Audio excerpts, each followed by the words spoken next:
Velkommen til endnu en historie på vores kanal, hvor vi dykker ned i de dybeste afgrunde af psykologisk horror. Hvis du elsker mørke fortællinger, der efterlader dig med kuldegysninger længe efter, så sørg for at abonnere på kanalen, giv denne video et like og tryk på klokken, så du aldrig går glip af vores næste mareridt.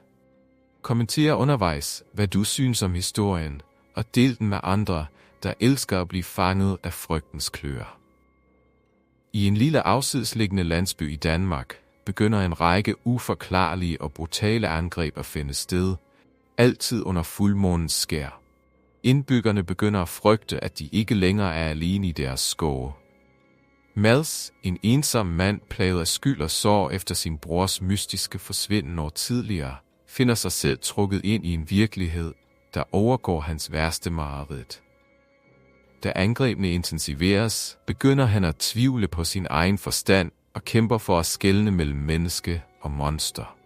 Noget ulmer under overfladen af hans ændringer. Noget frygteligt, som han måske har fortrængt.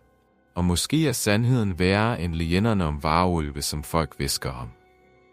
Mads stod ved vinduet og kiggede ud over den grå, tågede skov. Det var sen aften, og månen kastede et blagt, isnende skær over de fjerne trætoppe. Han havde aldrig brudt sig om fuldmånen. Den mindede ham om noget, han forsøgte at glemme. Det var 5 år siden, hans bror Kasper forsvandt uden spor.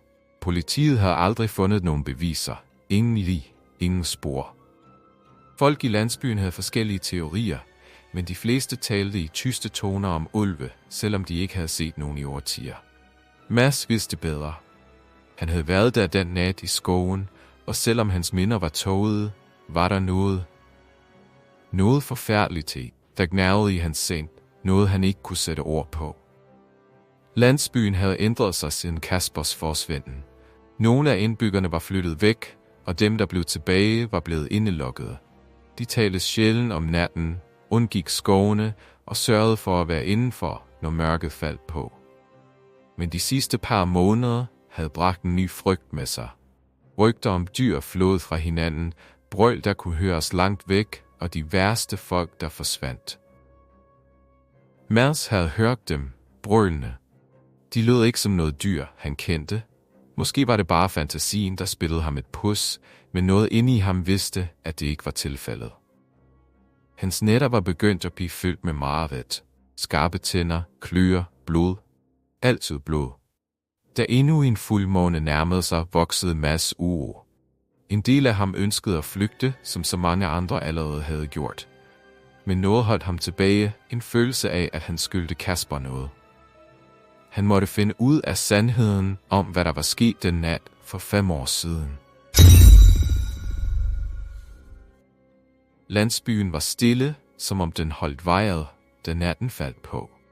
Mads trak sin jakke tættere om sig og skyndte sig hen ad stien mod skoven. Noget trak ham derud, selvom fornuften sagde, at han burde blive hjemme. Hvert skridt føltes tungt, som om jorden under ham forsøgte at sluge ham ned i mørke.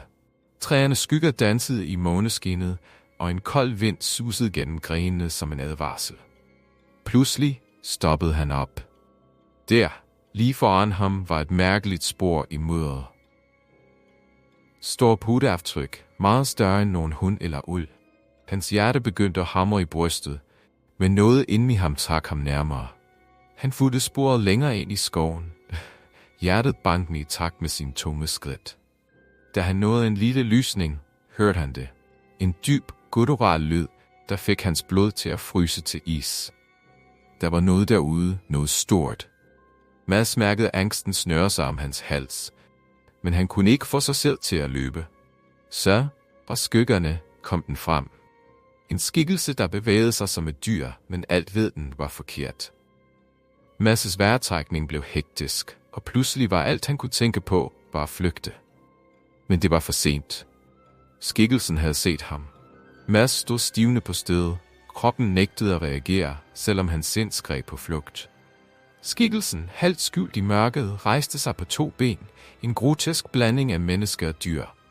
Dens øjne glødede i det svage måneskin, og dens læber trak sig tilbage i en lydløs snæren, hvor skarpe tænder glimtede. Den så ud som noget fra en mands mareridt, noget der ikke burde eksistere, men alligevel stod lige foran ham. Pulsen hamrede i hans ører, og for et øjeblik føltes det, som om tiden selv gik i stå. Skikkelsen bevægede sig langsomt, dens bevægelser flydende og unaturlige, som om den legede med ham. Mads hjerne arbejdede febrilsk for at forstå, hvad han så. Kunne det virkelig være en varulv? Han havde hørt legenderne, men de var kun legender. Eller var de? Endelig brød hans krop ud af sin trance, og han vendte sig om og begyndte at løbe.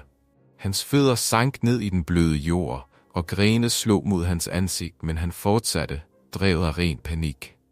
Bag sig hørte han det tunge åndedræt af det væsen, der forfulgte ham. Det lød tættere på for hvert sekund. Mads' sind var et kaos af minder og frygt. Kasper. Billeder af hans bror skyllede ind over ham.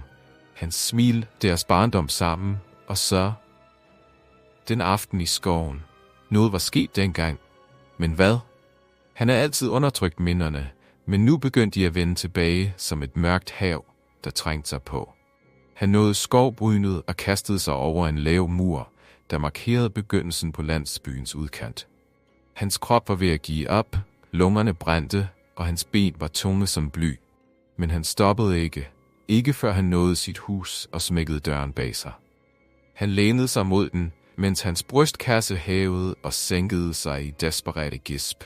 I stilheden kunne han høre sit eget hjerte banke, men udenfor var der intet. Ingen lyde fra væsenet, intet spor af forfølgelsen. Han forsøgte at overbevise sig selv om, at det hele havde været en hallucination, en følge af de mange søvnløse nætter, hans undertrykte traumer, måske endda noget han havde spist. Men så hørte han det, en skrabende lyd mod døren, som om noget prøvede at komme ind. Hans blod frøs til is igen, og han trådte forsigtigt væk fra døren. Skrabningen fortsatte, rolig og metodisk, som om væsenet på den anden side vidste, at Mads var derinde og havde altid i verden. Det er ikke virkeligt, hviskede han til sig selv, mens han desperat forsøgte at tænke klart. Det er ikke virkeligt. Men lydene udenfor fortalte en anden historie. Noget stod derude og ventede. Mads gik baglæns, langsomt, indtil hans ryg ramte væggen. Han kunne næsten ikke få sig selv til at kigge mod vinduet, men noget trak hans blik i den retning. Månen hang lavt på himlen, og i det dæmpede lys kunne han lige ane en skygge, der gled forbi vinduet. En skygge, der ikke tilhørte noget menneske. Han vidste ikke, hvad han skulle gøre. Der var ingen steder at flygte, og ingen i landsbyen ville tro ham, hvis han fortalte om det, han havde set. Det var en umulig situation. Men lige meget hvor meget han forsøgte at overbevise sig selv om, at det hele var indbildning, var der en dyb, gnagende følelse i hans mave, en følelse af, at han ikke ville overleve natten. Mads begyndte at gå hen mod køkkenet. Hans hænder rystede, da han greb en kniv fra skuffen. Det var ikke meget, men det var bedre end ingenting. Han trak vejret dybt og forsøgte at holde sig rolig. Hvis det virkelig var derude, skulle han være klar. Så pludselig stoppede skrabningen ved døren. Stilheden var næsten værre end lydene. Han stod der i flere minutter, hver muskel spændt, ventende på, hvad der måtte komme, men intet skete. Mads satte sig på gulvet med ryggen mod væggen, kniven tæt på sig. Han turde ikke bevæge sig. Han turde ikke engang blinke. Men lige inden han lukkede øjnene for et øjebliks hvile, var der en enkelt tanke, der nagede ham. Hvorfor havde det væsen ventet? Hvad ventede det på? Mads vågnede med et sæt. Han havde ikke planlagt at falde i søvn, men udmattelsen havde taget over. Rummet var stadig dunkelt, og den svage blålige glød fra månen kastede skygger over gulvet. Alt var stille. Og stille. Han strakte sig efter kniven, som stadig lå ved hans side, men noget føltes anderledes. Luften i rummet var tyk, tungere end før. Hans åndedræt blev hurtigere, og den knugende fornemmelse af, at han ikke var alene, vendte tilbage med fuld kraft. Så kom det. Først en let kriblen på ryggen, som om nogen holdt øje med ham. Han vendte sig mod vinduet. Et par glødende øjne stirrede ind fra mørket udenfor. De var nærmest hypnotiske, fastlåst på ham, som om de så direkte ind i hans sjæl. Et lavt knurren fulgte kort efter, dybt og gutturalt, som om det kom fra dybet af en skærpning, der var alt for stor til at være menneskelig. Panikkens klamme hånd greb fat i Mads' bryst. Han vidste, at han ikke kunne blive i huset, men tanken om at løbe ud i skoven, hvor den ventede på ham, lammede ham. Han var fanget. Minderne fra natten, hvor Kasper forsvandt, begyndte at trænge sig på igen. Den aften i skoven havde været lige så stille som nu. De havde været ude og fiske ved en af de små søer, da en underlig stilhed havde lagt sig over omgivelserne, som om hele verden holdt vejret. Mads huskede det ikke klart, men der var noget mørkt i skovens dyb. Noget, som havde holdt sig skjult i hans minder lige siden. Kasper var gået ind i skoven for at tjekke noget. Mads huskede ikke hvad, men han var aldrig kommet tilbage. Da Mads endelig havde taget mod til sig og fulgt efter sin bror, havde han kun fundet en blodig flænge i jorden og spor, der lignede store puder. Han havde altid fortalt sig selv, at det måtte være vilde dyr, men nu vidste han bedre. Lydene uden for huset blev højere. Væsenet var stadig derude, bevægede sig rundt, som om det spejlede efter en åbning. Mads tvang sig selv op på fødderne, greb kniven og gik forsigtigt hen mod bagdøren. Hvis han kunne komme uset ud, måske ville han kunne undslippe. Han åbnede døren langsomt, prøvede at undgå enhver knirken. Udenfor var kulden skarp, og hans åndedræt stod som små hvide skyer i natten. Skoven strakte sig mørk og truende foran ham, men det var den eneste mulighed. Med kniven tæt i hånden listede han ud i mørket, bevidst om hver eneste lyd.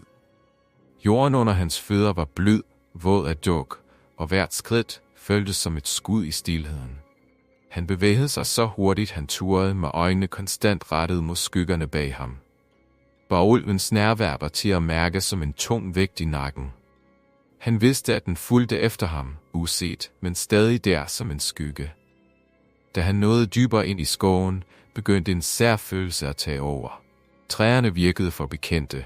Skyggerne alt for velkendte. Han havde været her før. Det gik op for ham, at han var tæt på det sted, hvor Kasper forsvandt. Hjertet begyndte at slå hårdere. Var dette en tilfældighed, eller trak noget ham tilbage til den nat? Til det sted? Et højt, knasende lyd bag ham rev ham ud af sine tanker. Han vendte sig brat og stirrede ud i mørket, men alt hvad han kunne se, var skovens endeløse tæpper af skygger. Pludselig kom et voldsomt brøl fra venstre. Væsenet var tættere på, og denne gang var det ikke længere blot en lyd i mørket. Det kom mod ham. Mads greb kniven hårdere og tog nogle skridt baglæns. Så i det næste øjeblik sprang væsenet frem fra skyggerne. Dets massive krop bevægede sig med en hastighed og brutalitet, der ikke var af denne verden. Mads hævede kniven, men inden han kunne reagere, mærkede han et slag, der slog luften ud af ham og sendte ham ned på jorden. Han lå i jorden, ude af stand til at bevæge sig, mens væsenet stod over ham. Pelsen var mat og klistret af blod, og dens øjne borede sig ind i ham. Dens kæber åbnede sig, og i et øjeblik troede Mads, at det var slut. Men så skete det uventede. Væsenet tøvede. Der var et glimt af noget i dets blik. Noget menneskeligt. Mads mærkede en kuldegysning løbe ned ad ryggen. Han huskede sin brors øjne, og pludselig blev det klart, hvad han hele tiden havde nægtet at tro. Væsenet foran ham. Det var Kasper. Mads stirrede op i de glødende øjne, og erkendelsen ramte ham som et lynedslag. Væsenet foran ham var hans bror. Kasper, forvandlet til noget umenneskeligt, noget som ingen i landsbyen havde turde at forestille sig. Alle de år, Mads havde brugt på at lede efter svar, på at leve i skyggen af skyld og forvirring, og nu lå sandheden lige foran ham. Mere grufuld, end han nogensinde havde kunnet forestille sig. Kasper, eller det der engang havde været Kasper, trak vejret tungt, som om det kæmpede mod noget dybt inde. Dens kæber var åbne, tandsættet barligt og frygtindgydende, men der var stadig en tøven. Et øjeblik syntes Mads at se sin brors ansigt bag det bestialske ydre. Var der en rest af menneskelighed tilbage? Var der en chance for at bringe Kasper tilbage fra denne afgrund? Kasper, hviskede Mads, hans stemme rysten og spæd i den kolde nat. Hvis du kan høre mig, så kæmp imod det. Du er ikke et monster. Du er min bror. For et kort sekund synes tiden at gå i stå. Mads kunne mærke sit eget hjerte banke i brystet, så højt at det næsten overdøvede den tunge vejrtrækning fra skikkelsen over ham. Kasper, eller det, der engang var ham, sænkede hovedet en anelse, som om den lyttede. Øjnene blinkede hurtigt, som om noget i dens indre kæmpede for at få kontrol. Men så kom brølet. Et dybt, tordnende brøl, der sendte et chok af frygt gennem Mads' krop. Skikkelsen rykkede frem, greb fat i hans skjorte og kastede ham til siden med en voldsomhed, der fik jorden til at snurre under ham. Smerten eksploderede i hans side, da han ramte en sten. Mads vred sig i mudderet, forsøgte desperat at komme op på benene igen, men hele hans krop skreg af smerte. Kasper, eller varulven, stod over ham, kløerne skinnende i måneskinnet. Væsenet rejste sig til sin fulde højde, og Mads kunne mærke dødens kolde ånden trække tættere på. Men i stedet for at angribe, vendte væsenet blikket mod skovens mørke og forsvandt ind i natten, efterladende Mads alene og rystende. Han blev liggende på jorden, ufatteligt taknemmelig for at være i live, men fyldt med en overvældende følelse af tab. Hvad end der var sket med Kasper, var han ikke længere helt menneskelig. Mads' sind kørte på højtryk. Hvordan var det muligt? Hvordan kunne hans bror være blevet forvandlet til et væsen fra legenderne? Var der en kur? Eller var han dømt til at leve resten af sit liv som et monster? Med besvær kom Mads på benene og støttede sig til et nærliggende træ. Han måtte finde ud af, hvad der var sket med Kasper den nat for 5 år siden. Men der var ingen tvivl længere. Hans bror havde forvandlet sig til en varulv, og det var op til Mads at stoppe denne rædsel, inden flere liv gik tabt. Landsbyen ville aldrig forstå.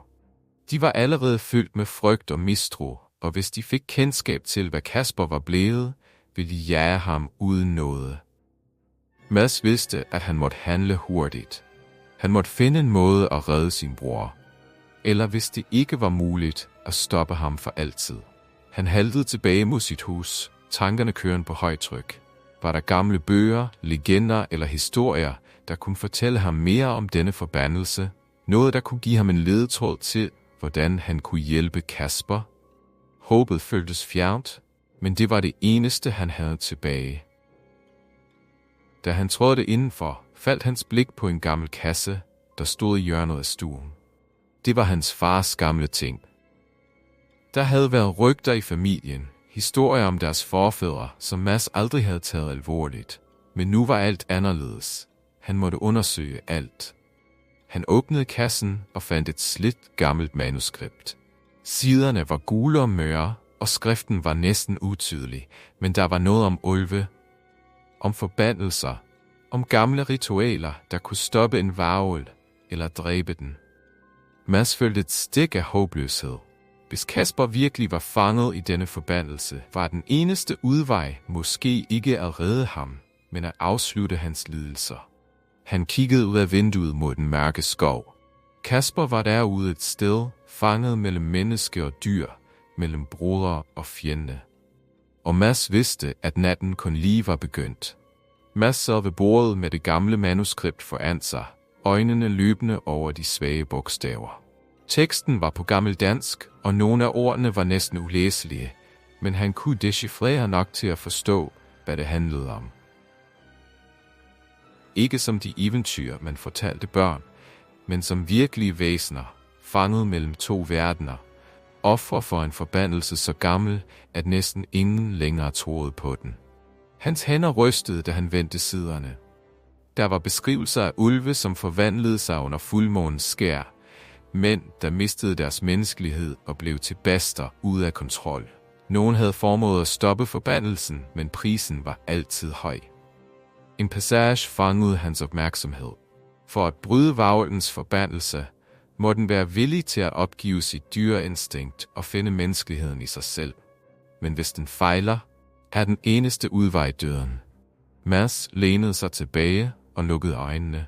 Kunne Kasper stadig have en chance? Var der stadig noget menneskeligt i ham, som kunne reddes? Væsenets tøven tidligere. Det blik i øjnene. Der var noget som fik Mads til at tvivle på, om alt var tabt. Men samtidig vidste han, at det kunne være hans undergang at stole på det. Natten var ved at gå på held, men månen hang stadig tung og sølvskinnende over træerne udenfor. Mads vidste, at tiden var ved at løbe ud. Hvis han skulle redde sin bror, måtte det ske, før månen forsvandt, og med den muligheden for at finde Kasper, mens han stadig var i denne form. Med manuskriptet under armen forlod han huset og begav sig tilbage mod skoven. Han kunne stadig mærke smerten i siden fra slaget tidligere, men adrenalin drev ham fremad. Han vidste, at dette måske var hans sidste chance for at bringe sin bror tilbage eller stoppe rædslerne en gang for alle. Skovens mørke syntes dybere end før, næsten som om træerne selv trak sig tættere sammen om ham. Hans skridt var hurtige og beslutsomme, og snart nåede han tilbage til den lysning, hvor han tidligere havde stået ansigt til ansigt med Kasper. Stedet var stille nu, kun vindens susen gennem grenene hørtes, men Mads kunne mærke, at noget skjulte sig i skyggerne. Kasper, råbte han. Hans stemme ekkoede gennem træerne. Hvis du stadig kan høre mig, så kom frem. Vi kan stoppe dette. Jeg ved, at du er danet et sted. Et lavt knurren svarede fra mørket, og snart trådte væsenet frem igen. Denne gang bevægede det sig langsomt, tøvende, som om det også var fanget i en kamp mellem to verdener. Øjnene glødede stadig i måneskinnet, men de virkede mindre fjendtlige end før. Mere undersøgende. Mads hjerte bankede hårdt, men han stod fast. Han måtte få Kasper til at huske, hvem han var. Han måtte trænge igennem til det menneske, der stadig var der et sted. Jeg har fundet en måde at stoppe det på, sagde Mads med hævet stemme, selvom hans hænder rystede. Men du skal ville det. Du skal kæmpe imod dyret i dig. Jeg kan hjælpe dig, men kun hvis du lader mig. Væsenet stod stille, blot stirrende på ham. For et øjeblik virkede det, som om ordene nåede frem til noget dybt inde i skabningen. Den sænkede hovedet, som om den kæmpede med sig selv, i en kamp mellem menneske og monster. Mads åbnede manuskriptet og læste højt fra en af de gamle ritualer, en besværgelse, der skulle hjælpe med at genoprette menneskelighed til de, der var blevet fanget i forbandelsen. Ordene føltes fremmede på hans tunge, men han sagde det med al den styrke, han kunne mønstre. Men da han nærmede sig slutningen af ritualet, begyndte noget at ændre sig. Væsenet knælede, og dens pelsen begyndte at skælde, som om noget forsøgte at bryde fri. Et skingrende skrig flænsede natten, en blanding af smerte og vrede. Mads stoppede brat. Kunne det være, at ritualet virkelig virkede? Men så, i det næste øjeblik, ændrede alt sig. Væsenets ansigt forvred sig i en snæren, og med en voldsom bevægelse sprang det mod Mads. Han forsøgte at kaste sig til siden, men væsenet var hurtigere. Den kastede sig over ham, og Mads mærkede de skarpe kløer bide sig ned i hans kød. Smerten var lammende. Nej, råbte han, mens væsenet rev og flåede. Hans syn blev sløret, og det føltes som om han blev trukket ind i et mørke, han ikke kunne undslippe. Væsenet holdt inde for et øjeblik, som om noget stadig holdt den tilbage fra at slå det sidste slag. Mads kunne næsten se Kaspers ansigt igen i skyggerne af dyret, en smertefuld påmindelse om, hvem han havde mistet. Med sin sidste styrke greb Mads kniven, der lå i mudderet ved hans side. Med et sidste desperat brøl stak han den ind i væsenets side. Et skinkert skrig skar gennem skoven, og væsenet vaklede tilbage, blodet sprøjtede fra såret. Mads kunne knap holde øjnene åbne, men han så væsenet falde til jorden, hvor det vred sig i smerte. Så blev alt stille. I mørket mellem bevidsthed og død kunne Mads kun tænke på én ting. Havde han befriet sin bror? Eller fordømt ham for altid?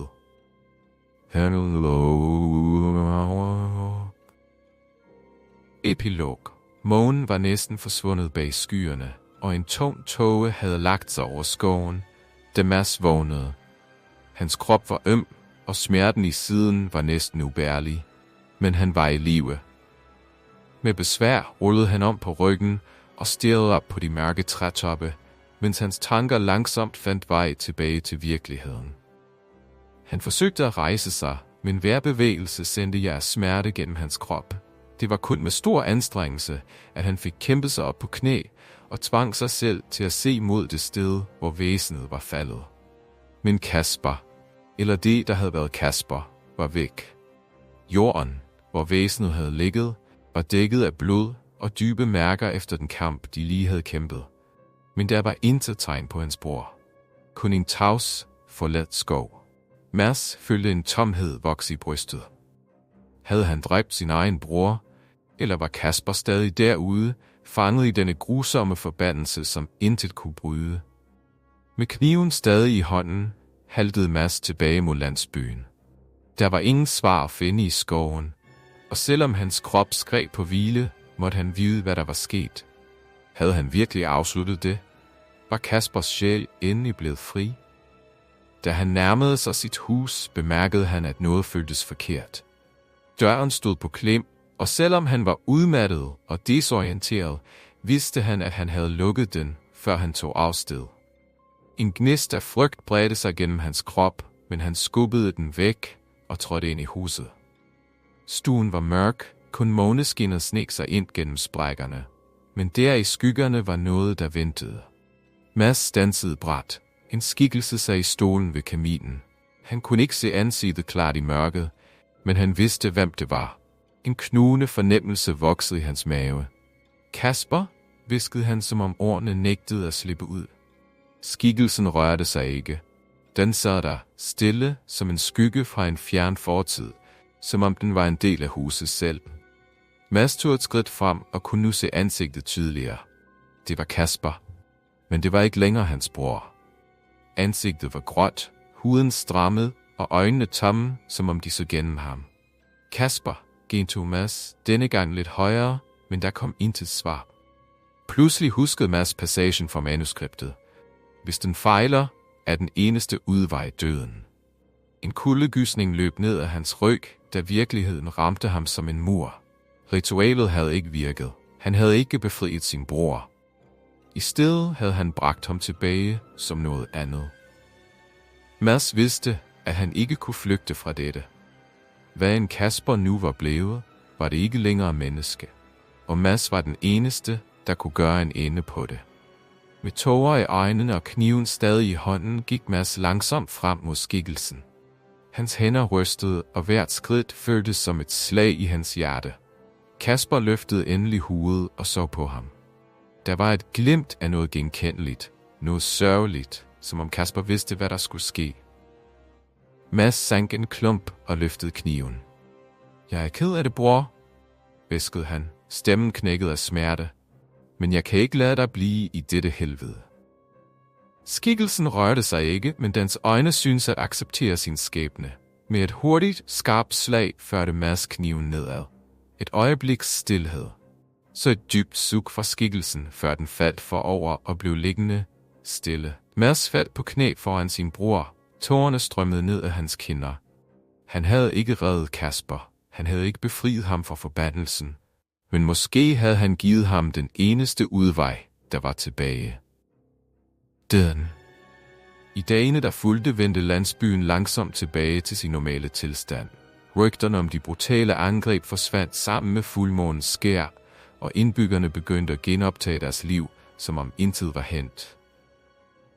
Men for Mads ville intet nogensinde blive det samme igen. Han boede alene i sit hus, altid med øjnene rettet mod skoven, hvor hans bror havde forsvundet for mange år siden. Og hver nat, når månen stod højt, syntes han at høre en lav, ensom hylen fra dybet af skoven. Et ekko af det, der engang var. Tak fordi du fulgte denne mørke rejse. Del dine tanker i kommentarerne. Tror du, Mads kunne have gjort noget anderledes? Tror du, Kaspers sjæl nogensinde fandt fred? Husk at abonnere, like og dele, hvis du vil have flere uhyggelige historier.